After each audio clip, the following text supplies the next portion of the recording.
Yung guys, mga ka-vlog ko, mga ka-youtuber ko. Ayan po, yun ang aking labahan ngayon sa mga customer namin. Ayan po guys, oh. Mahina po ang tubig. Ayan po, ang yung washing po ito, may ngipin po ito guys. Ayan guys, oh. Iba lang po yung ngipin, iba lang po yung washing ng walang ngipin. Ayan po, oh, malaki na mga ngipin yan. Kung mga luma na mga damit naman sila sisirain talaga yan guys.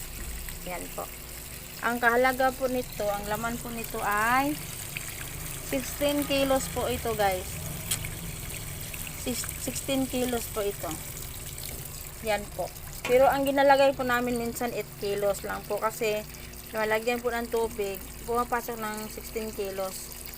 Ayan guys, oh. Ang laman po ito ay 8 kilos po yan guys. Yan. Yan po guys, oh.